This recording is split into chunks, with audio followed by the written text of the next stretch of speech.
Explicación del mundo espiritual de luz. Explicación 36. Como en alba anterior os prometiera, ahora hermanos míos, me extenderé un poco más en el tema del triángulo divino. Ezequiel 9:4. Que como símbolo, os ha sido señalada en vuestro frontal, siendo el triángulo invisible, ese triángulo espiritual, la marca de vosotros en este tercer tiempo. Con ese triángulo, hermanos, se os da a entender que no es esta la primera vez que habéis sido escogidos o señalados para un destino, para una misión. Ese triángulo os habla de las tres venidas del Padre entre vosotros, de los tres tiempos, de las tres revelaciones, razón por la cual Él los ha nombrado trinitarios. Hablemos entonces de cómo ha sido esa marca que el Padre os ha entregado en los tiempos pasados, hasta llegar a este tiempo, en que de nuevo fueseis señalados con el triángulo divino. En el primer tiempo, vivía Jacob con sus hijos en las tierras de Canaán, malas necesidades materiales y la escasez de alimentos hizo emigrar a aquella familia al Egipto. Génesis 46:14. En Egipto gobernaban reyes llamados faraones, quienes practicaban cultos idolátricos, siendo el pueblo egipcio idólatra y pagano, pues al no tener el conocimiento de la verdadera divinidad, no concebía aún la existencia de un Dios invisible, y por lo mismo, rendía culto y entregaba su adoración a todo aquello que encontraba maravilloso, misterioso con algo de sobrenatural. Erigían templos al sol y a la luna, templos que eran enormes y magnificentes, y adoraban también a algunas bestias y a los elementos. Jacob y sus hijos, siendo creyentes del Dios verdadero, conociendo al Dios invisible y amándole, tuvieron que ir a vivir al seno de aquel país pagano y gentil. De los 12 hijos de Jacob brotó la simiente, surgiendo familias, que a su vez se convirtieron en tribus, y estas tribus se hicieron muy numerosas a través de los años y de los siglos. Así, en el seno de pueblo egipcio, creció el pueblo de Israel. Este pueblo conservó su fe original, su creencia en el Dios invisible y sutil, en el Dios de justicia, en el supremo creador, pero debido a su convivencia con el pueblo egipcio, llegó a contaminarse con las prácticas y costumbres egipcias. Habiendo crecido tan enormemente el pueblo de Israel en el seno de los egipcios, un faraón temió una sublevación, y entonces le convirtió en su esclavo, cargándole de pesadas cadenas, de las faenas más cruentas, de las labores más pesadas, las cuales fueron adjudicadas a los israelitas, empleándolas en la construcción de templos dedicados al culto idólatra. Éxodo 1:712. Mas Israel, a pesar de su dolor y de su esclavitud, habiendo permanecido fiel a su Dios, tuvo que alcanzar la clemencia de aquel Dios todo justicia. Llegó el tiempo de la liberación y para ello, dentro del mismo pueblo escogido, Dios hizo brotar a un escogido, su enviado. Éxodo 3:710. Y ese enviado fue Moisés, espíritu de enormes proporciones, de inmensa luz, con una misión sublime con las que dejó, no solo en la memoria de Israel, sino en el espíritu y la memoria de la humanidad, un ejemplo de cumplimiento al Padre, de celo a la ley divina y a las leyes humanas, un ejemplo de amor, de fe y de obediencia. Moisés, en aquel tiempo, fue un vivo reflejo del Padre, y ese hombre dotado de espíritu tan grande y fuerte, fue destinado por Dios para libertar al pueblo de Israel. Grande fue la lucha de Moisés contra el faraón, pues aquel solicitaba que éste autorizara la salida del pueblo de Dios hacia la tierra prometida, a la tierra de Canaán. Y al serle negada la petición, Moisés profetizó grandes purificaciones, que en forma de calamidades y plagas caerían sobre Egipto. Éxodo 12:2932. Si el faraón no permitía la salida de su pueblo, así sucedió, en efecto, y finalmente, vencido el duro corazón de aquel hombre, y derrotada la racidad de ese espíritu todavía en tinieblas, dio al faraón la orden de que el pueblo de Israel saliese en seguimiento de Moisés. La última noche que el pueblo de Israel estuvo en Egipto, fue este ampliamente preparado por su guía y legislador, Moisés, quien había sido inspirado de espíritu a espíritu acerca de cómo debía ser aquella salida, y de cómo debía el pueblo penetrar en preparación. Moisés preparó esa noche a su pueblo diciéndole: arrepiéntete, Israel, de todas las ofensas que has hecho a tu Dios, perdona a los que te han oprimido. No has de dormir esta noche, y coloca en tus pies las sandalias, como si fueses a un largo viaje. Toma el cayado báculo en tu diestra en señal de viaje, y por alimento solamente has de tomar hierbas amargas cocidas y sin sal. Escoge de entre tus rebaños un cordero macho y virgen y sacrifícalo, has de comer su carne asada y sin sal, y con su sangre, has de señalar la puerta de tu casa, porque toda casa de Israel que no estuviese señalada con la sangre del cordero primogénito, macho y virgen, esta noche será tocada por la justicia divina. Éxodo 12, 816. El pueblo, obediente, que creía en Moisés como representante del Padre, cumplió fielmente aquellas órdenes, y cuando la medianía de la noche fue sobre Egipto, los egipcios se sorprendieron al ver enrojecidas las puertas de las casas de Israel. Éxodo 12, 28. Esa, hermanos míos, fue la primera marca con que el Padre señaló a su pueblo, para distinguirle de los idólatras, para apartarle no de los humanos, sino de la muerte, de la esclavitud, de las guerras, de la tentación, del paganismo, de la idolatría, en fin, de la ignorancia. Esa marca fue simbólica, mas el sentido de ella es inmenso y profetice. Era más pura e inocente la sangre de aquel corderillo material que la de cualquiera de los israelitas, porque todos habían pecado con conocimiento de causa, y aquella sangre inocente y limpia era una anticipación, una figura, de la sangre purísima que habría de derramar el Cordero Divino, el Mesías, en el segundo tiempo. El pueblo de Israel recordó siempre aquella noche de vigilia, de oración y de preparación. Éxodo 12, 24 minutos, 25 segundos. Sabía Israel que le esperaba un largo viaje, y que solamente la fe en Dios podía hacerle llegar a su meta, a su destino. Sabía el pueblo, que para llegar a la tierra que emanaba leche y miel, era menester pasar por un tiempo de tribulación y privaciones, de luchas, peligros y acechanzas, que era necesario atravesar el desierto, el cual le iba a abrir sus brazos para envolverlo por un largo tiempo. Todo esto lo supo el pueblo aquella larga noche de preparación y de vigilia, noche en la que el Espíritu Divino del Padre señaló a su pueblo, no con la sangre material de los corderos, sino con la luz y la sangre de su amor divino. Israel salió de Egipto, y penetró en el desierto. Éxodo 12, 37. Comenzando su largo tránsito por él, y cada año, en conmemoración de aquella fecha, celebró la fiesta de la Pascua, que quiere decir en hebreo paso. Números 9, 4, 5. Simbolizando con esa palabra el paso del ángel del Señor que habría de marcar el principio de la liberación. En cada conmemoración, el pueblo volvía a preparar la mesa, a poner cordero inmolado en ella, a comer solo hierbas amargas y sin sal, y a colocar las sandalias en sus pies, en memoria de aquella noche. Después, ya penetrado Israel en la tierra prometida de Canaán, siguió conmemorando aquello como tradición, como una fiesta espiritual. Así estaba permitido en esos tiempos, y el pueblo seguía sacrificando corderos, recordando y enseñando a las nuevas generaciones, que en una noche bendita de liberación, el Padre rescató a su pueblo de las cadenas de la esclavitud, de las tinieblas y de la idolatría, y que por estar sus hogares señalados con la sangre del cordero inocente, por ostentar aquella señal divina, fueron liberados también de la justicia divina, y sabiéndolo ellos, guardaron aquella señal en todo el primer tiempo. Cuando el segundo tiempo llegó para los hombres, surgió el Mesías, Jesús el Cristo, entre la humanidad, y en su enseñanza decía a las multitudes: no olvidéis la ley por las tradiciones, no por cumplir con fiestas y tradiciones, olvidéis la práctica de la ley del Padre. Mateo 15, 6. Cuando Él, por amor al mundo, se dejó inmolar, con su sacrificio detuvo el derramamiento de sangre de criaturas inocentes, de seres que no podían, en forma alguna, limpiar los pecados de los hombres, porque por muy grande que sea el dolor de los seres inferiores, este es siempre inconsciente. Quiso el Padre demostrar a su pueblo que solo un dolor espiritual, un dolor consciente, un dolor por amor, era el que podía darle vida eterna, no la vida pasajera de este mundo, y por eso Él se dejó inmolar por el mundo, por eso se le llamó el Cordero Inmolado, el Cordero Pascual. Apocalipsis 5, 6.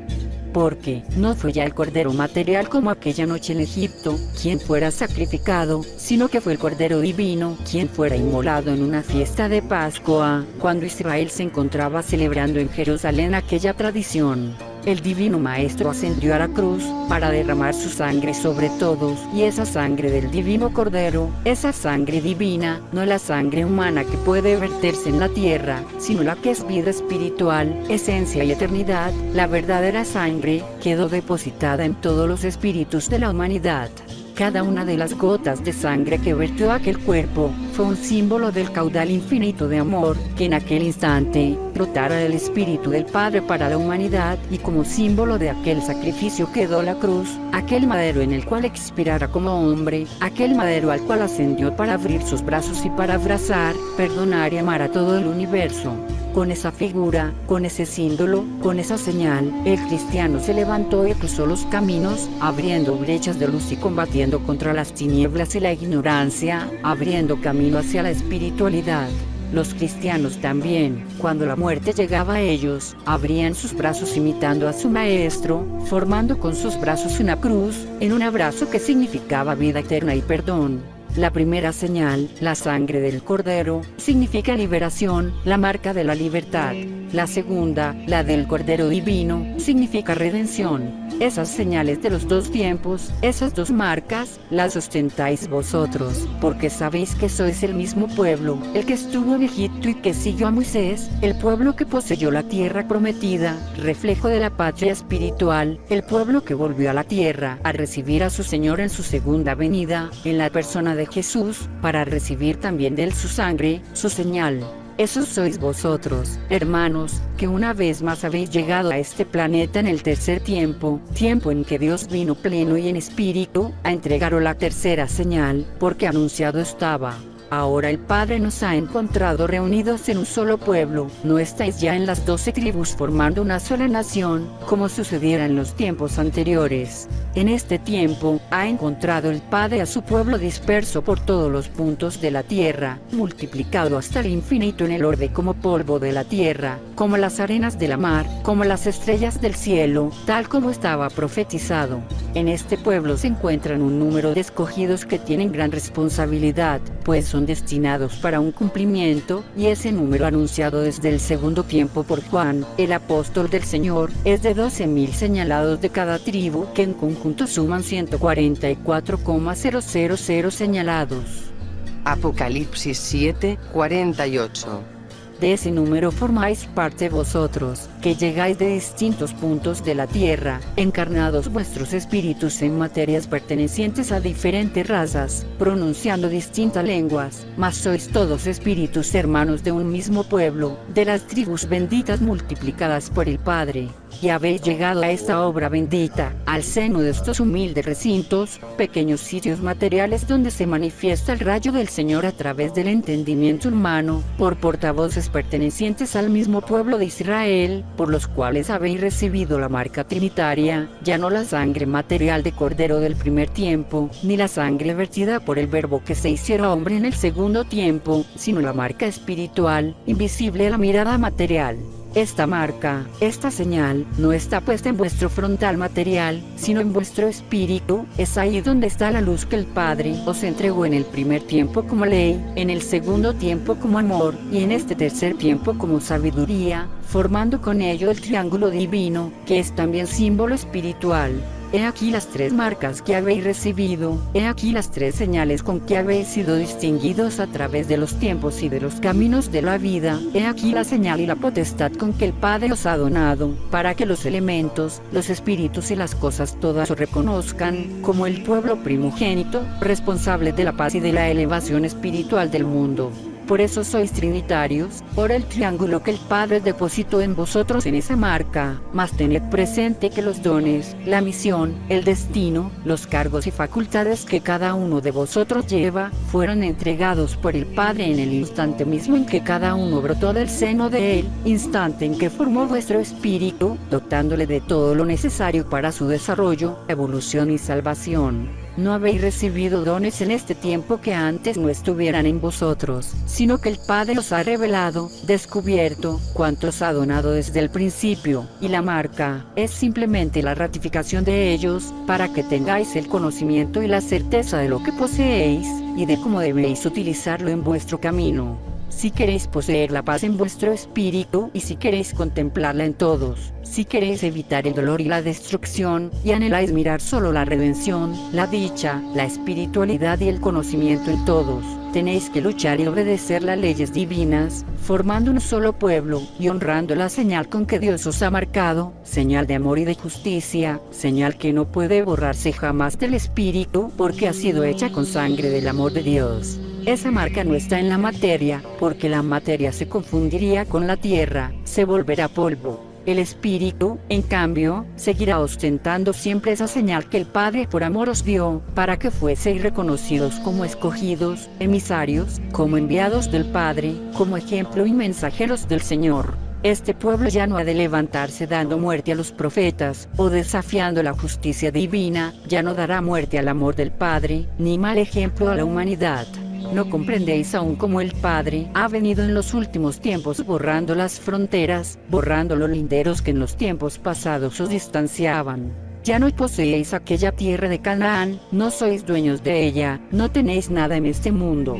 Por lo que lucháis en este tiempo, es por conquistar un lugar de bendiciones en la tierra espiritual, en la patria prometida en el más allá. Hoy, las 12 tribus de Israel se encuentran mezcladas, y en una misma familia puede haber 5 o más espíritus que pertenecen a distintas tribus. Hay matrimonios en que los dos pertenecen a distintas tribus, amigos que son de diferentes tribus, hijos que pertenecen los unos a una tribu y los otros a otra. Así lo ha querido el Padre, para acabar con su amor, con el cisma tradicional en Israel, dando así origen a la unificación de su pueblo. Mas vosotros todavía os dividís en bandos, en recintos, donde el uno juzga al otro, y esos linderos también se han de borrar, para formar todos los espíritus del pueblo de Israel, una sola porción, un solo pueblo bajo un mismo mandato, y bajo un mismo guía que es nuestro Padre.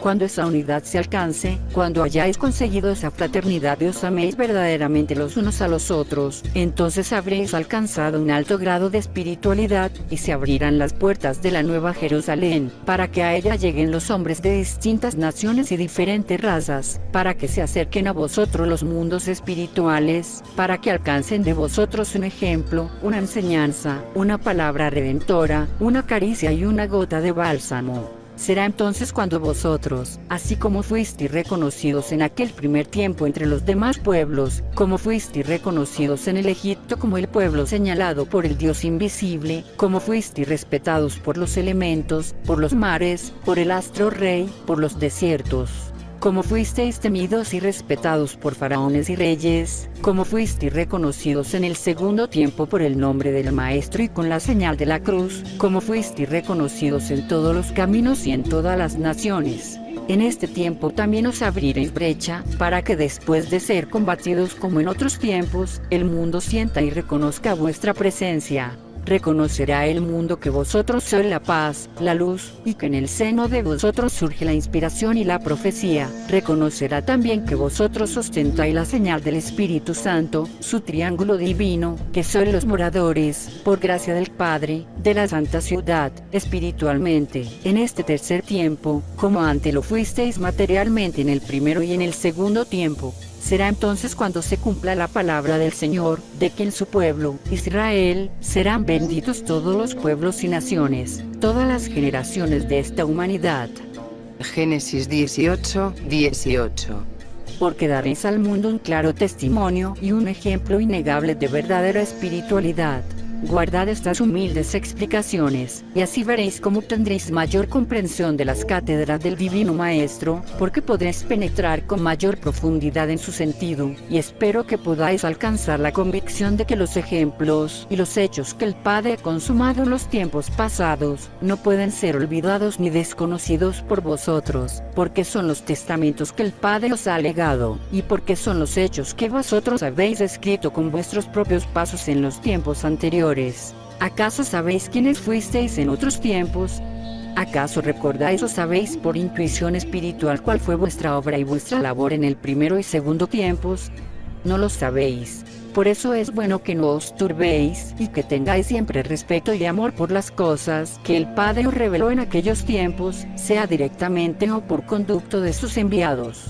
Relacionad todas estas cosas, y formad dentro de vuestro espíritu un solo libro de sabiduría, un solo conocimiento, para que sepáis ser, para la humanidad, el buen maestro de las cosas espirituales. No habréis de enseñar simplemente historia, no habréis de ser ricos en conocimientos materiales, versados en fechas, nombres o lugares de aquellos tiempos, sino que vuestra riqueza espiritual consistirá en el verdadero conocimiento, porque poseeréis el sentido, el análisis y la comprensión de las cosas que el Padre os ha enseñado y revelado, cosas que no han sido comprendidas por la humanidad.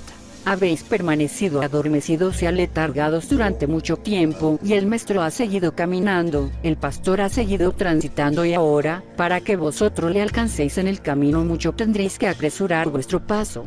Pero no os entristezcáis, porque habréis de llegar en la hora fijada por el Padre, ni antes ni después. Y no es que el Padre quiera haceros caminar deprisa, es que os habéis detenido por mucho tiempo, para servir primeramente a Dios y después a vosotros. El mundo espiritual de luz desea que quedéis con la paz del Señor en vuestro espíritu.